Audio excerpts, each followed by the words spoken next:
A massive law enforcement operation in Houston has revealed the staggering scale of gang-related criminal activity in America's fourth largest city. Federal agents are sending a clear message. They're not leaving and they're not backing down. The operations happening across the city aren't experiments. With over a century of experience, Border Patrol knows exactly what they're doing. They're targeting aggravated felons and illegal aliens who've been operating with impunity for far too long. U.S. Immigration and Customs Enforcement agents have arrested more than 350 gang members in just 6 months. And the numbers behind these arrests paint a disturbing picture of repeat offenders who've exploited America's immigration system time and time again. The Houston ICE field office announced that they arrested 356 confirmed gang members during the first 6 months of the Trump administration. But here's where the story gets truly shocking. These 356 individuals collectively illegally entered the United States 1,134 times. Let that sink in. That's an average of 4 illegal entries per person. One individual alone was caught entering illegally 40 separate times. The criminal records of these gang members read like a catalog of America's worst nightmares. Combined, they've been convicted of 1,685 criminal offenses. We're talking about murderers, child predators, arsonists, and thieves who've been cycling through the system repeatedly, often returning to commit more crimes after being deported.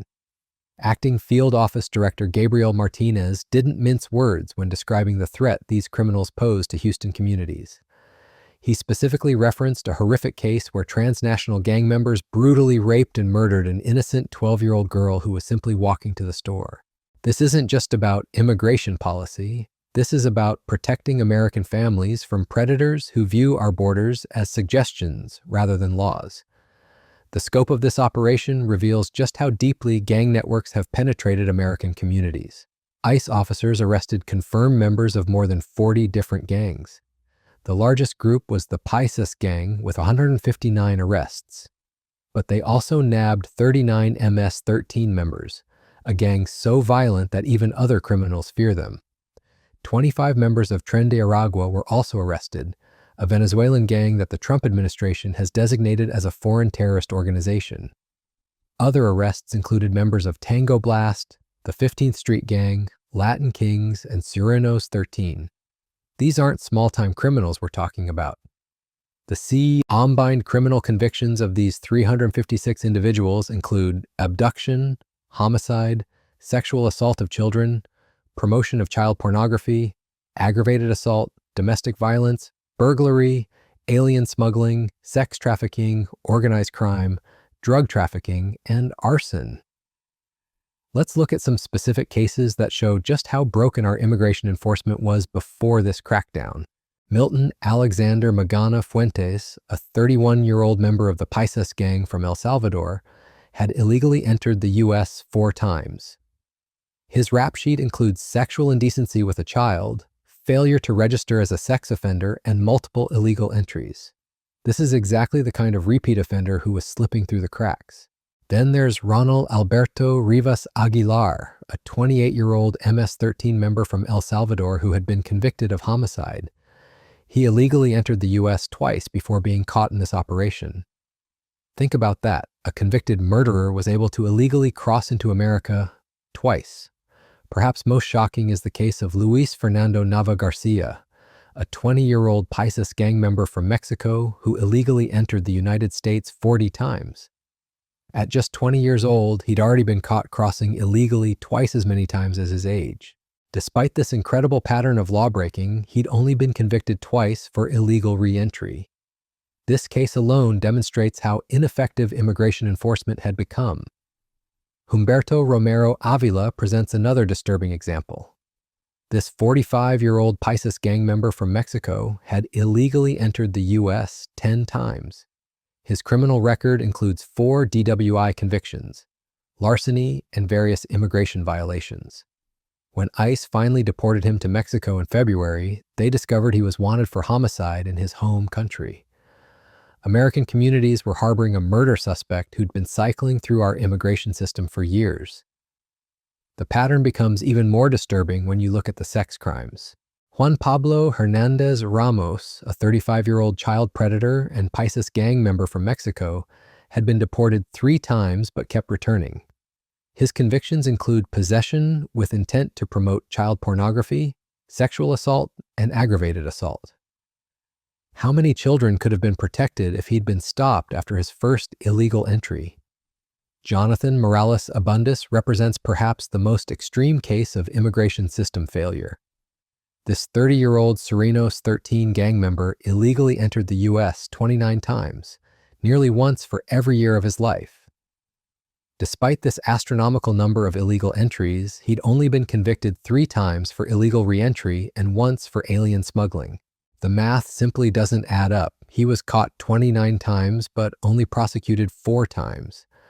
These aren't isolated incidents. We haven't left Los Angeles, and if you're still here and you're still an illegal alien or an aggravated felon illegal alien or somebody that we're targeting, we're here and we're going to arrest you. As far as what the mayor said, I scratch my head on that sometimes, Bill, because I believe she also called this an experiment.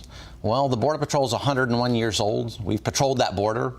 We've patrolled the interior for that 101 years, and definitely not an experiment. We make the security of Mom and Pa America, that's our personal responsibility, and it's our personal responsibility to stay here in Los Angeles and get this job done. Law enforcement now employs creative and innovative concepts based on pre-intelligence about criminal activity. When they know criminal activity has been occurring at specific locations for a long time, they act decisively. In these larger operations, 30 to 40% of people apprehended have significant criminal or immigration histories. At least 6 out of every 16 arrested have significant criminal histories that pose immediate threats to communities. They represent a systematic failure of immigration enforcement that allowed dangerous criminals to treat American borders like a revolving door. Juan Manuel Cayetano Vasquez, a 48-year-old Serenos 13 member, illegally entered 13 times and accumulated convictions for 6 DWIs, 3 assaults, cruelty toward a child, and numerous other crimes. Each time he was released or deported, he came back to victimize more Americans. The Houston operation also revealed the connection between immigration violations and child exploitation. ICE arrested more than 200 individuals who had been charged or convicted with sex crimes during this 6-month period. Many of these predators specifically targeted children, viewing America's lax immigration enforcement as an opportunity to access new victims. Luis Alberto Hernandez, a 46-year-old Latin Kings member from Mexico, had illegally entered 3 times and accumulated 4 domestic violence convictions, 3 illegal reentry convictions, 2 aggravated assault convictions, and charges for drug trafficking and unlawful firearm possession. His criminal career spans decades, yet he was able to keep returning to American communities to find new victims.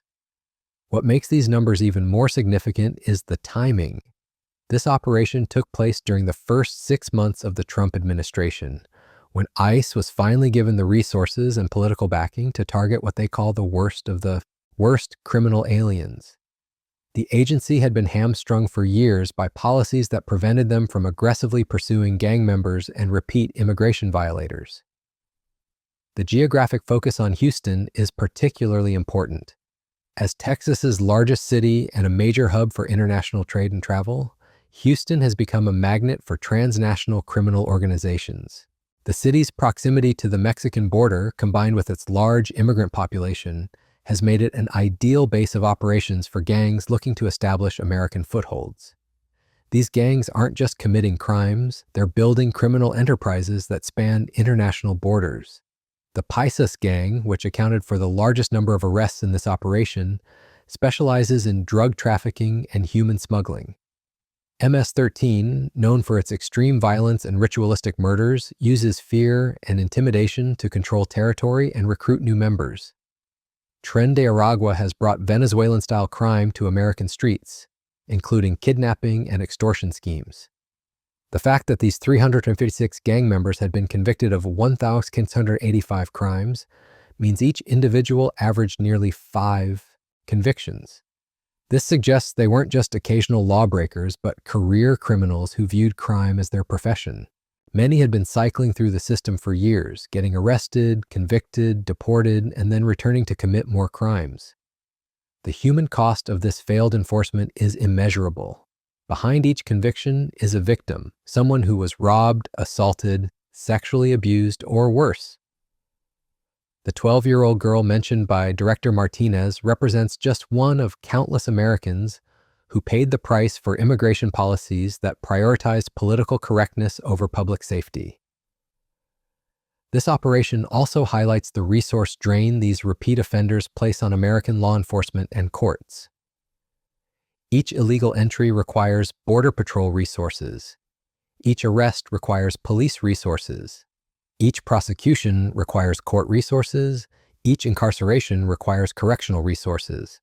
When you multiply that by 1,134 illegal entries and 1,685 convictions, you're looking at millions of dollars in costs that could have been avoided with effective border security. Horse, that operation, we had pre-intelligence. We knew what was going on in that location, as we do in nearly every location that we come into contact with here in Los Angeles. We knew there was criminal activity afoot there for a long time. So we're not going to ignore criminal activity, we're going after it. And that's exactly what we did. It was a very creative and innovative concept that our Border Patrol agents came up with.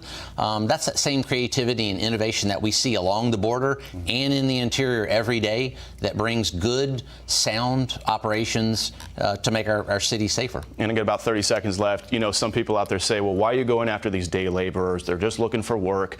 But I understand, just like what we saw in Sacramento, some of the people you arrested at this Home Depot had criminal histories. Bill, we're starting to see that 30 to 40%, for your viewers, 30 to 40% of these larger operations in which we apprehend large amounts of illegal aliens, 30 to 40%. The international implications are equally serious. These gangs maintain operational connections across borders, using their ability to move freely between countries to coordinate criminal activities. When American immigration enforcement fails, it doesn't just harm American communities, it enables international criminal networks that destabilize entire regions. The success of the Houston operation demonstrates what's possible when immigration enforcement is allowed to function effectively. In just 6 months, ICE removed hundreds of dangerous criminals who had been operating in American communities for years. They disrupted gang networks, prevented future crimes, and sent a clear message that America's immigration laws will be enforced. But this operation also reveals how much work remains to be done. If Houston alone harbored 356 gang members who'd illegally entered 1,434 times, how many similar criminals are operating in other major cities? How many more victims will suffer before comprehensive immigration enforcement is implemented nationwide? The political implications of these numbers are significant. They provide concrete evidence that immigration enforcement isn't about targeting hardworking families seeking better lives. It's about removing dangerous criminals who exploit our immigration system to victimize Americans. Every politician who opposes effective immigration enforcement must now explain why they think these gang members should be allowed to remain in American communities. These arrests also vindicate the Trump administration's focus on interior enforcement. Previous administrations had largely abandoned efforts to arrest and remove criminal aliens who were already in the country, focusing instead on border security. But as these numbers show, the criminals who make it past the border don't stop committing crimes. They often become more dangerous. The Houston operation represents a turning point in American immigration enforcement. For the first time in years, ICE agents were given clear direction to prioritize public safety over political considerations. The results speak for themselves. Hundreds of dangerous criminals removed from American streets in just 6 months. Moving forward, the challenge will be sustaining this level of enforcement while expanding it to other cities with similar gang problems. Los Angeles, Chicago, New York, and other major metropolitan areas likely harbor thousands of gang members with similar criminal histories. The Houston model proves that aggressive enforcement works, but it requires political will and adequate resources. The American people deserve to know these numbers. They deserve to understand the scope of the threat posed by transnational gangs and repeat immigration violators. Most importantly, they deserve immigration policies that prioritize their safety over the comfort of politicians who've spent decades ignoring this growing crisis. The 356 gang members arrested in Houston represent just the tip of the iceberg. Their 1,134 illegal entries and 1,685 criminal convictions tell the story of a broken system that allowed dangerous criminals to operate with impunity for far too long. The question now is whether America will continue this aggressive enforcement or return to the failed policies that enabled this crisis in the first place.